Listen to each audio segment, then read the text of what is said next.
to my Logic Pro mixing series. These are sort of short 5-minute tips. I'm going to walk you through a mix stage by stage and create a video every stage, just to follow my workflow and give you an idea of how I approach a mix. Obviously there's loads of other ways to approach mix. This is just how I do it. I've picked a small project by Angela Thomas Wade, and the song is called Milk Cow Blues, and that's from the Cambridge Music Tech website, which I'll provide a link for in the description below. Now, to start with, what I tend to do is group the instruments into buses, just so it's easy for me to work with a certain type of instrument. So here I've got the overheads, the toms, the snare and the kick. And I'm going to group those into bus 1. Rename aux 1 to drums bus. Right click and create a track of that. Now that track will appear here and I'll drag that up to the top. Oh no, I didn't. Let's do it the right way around. Let's drag the drums bus up to the top. And then what I do is I would color code those tracks, same as I would color code them in the mixer too, just so I can see what I'm working with.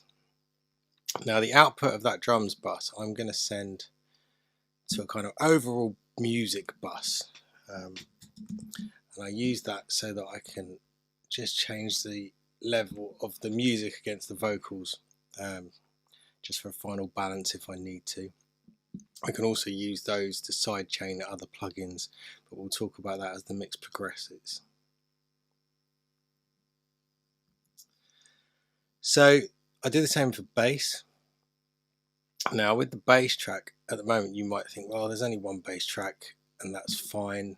I'm still going to send it to a bass bus.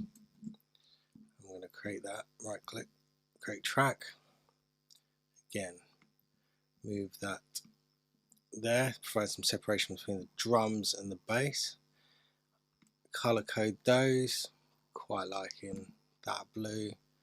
Again, change the track audio to that color as well, and then I output the bus to my music track again. You might see here my master's down quite low, only because if I play the track, you see the levels are quite high. If I put it up here, you're actually going to hear a load of clipping. It's going to sound awful on this recording. The second video in this stage is going to be about gain staging and how I approach balancing those levels before I start. So again, take these 3, they're all guitars, so I'm going to put them into a guitar bus, bus 3, change that to guitar bus, right click, create track, take that to the top, highlight those 3, and I'm liking green for that.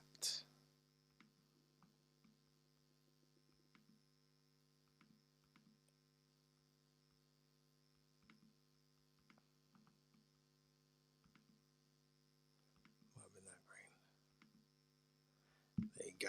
So they're there. Then if I go onto the guitar bus, again I'm going to push that through to the music bus. My fiddle and piano, for this video I am going to send them to their own buses. So let's call that strings, create track,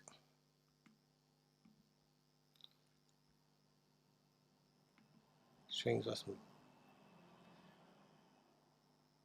bus and fiddle. We're going to, let's go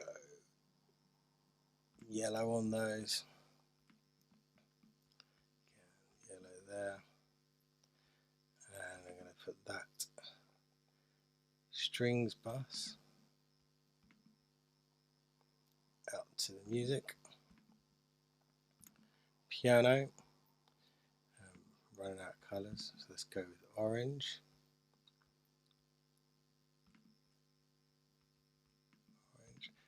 piano, I'm going to send to keys bus. Again, create new track. Put that above the piano. Color code. Both those as orange. Then we're left with the lead vocals.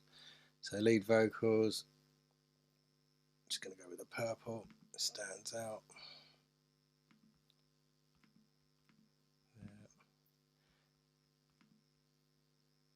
Send that to bus 6.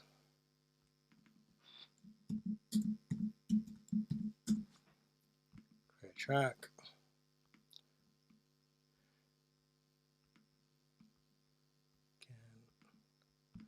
Again. This time I'm going to send the vocals to bus 32. That's going to be my overall vocals track.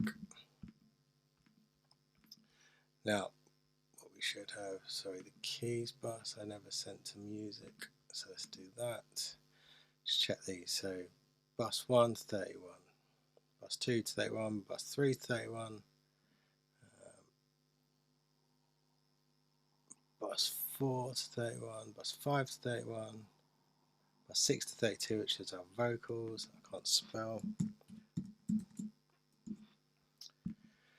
Now you'll see we've got the ability to do this.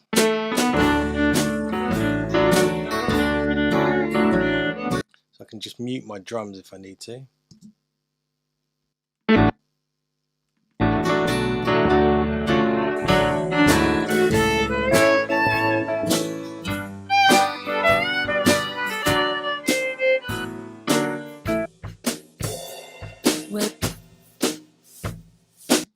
Or I can mute all the instrument tracks as I need to. So this is where I start. This is the first stage of my mixing process, is to get everything in order. You see I haven't changed any fader levels yet. All I've done is drop that master so that it doesn't clip. And in the next video we'll talk about gain staging, how we bring everything to a fairly usable starting point volume wise. Thanks for listening, and if you find this useful, please hit the subscribe button below.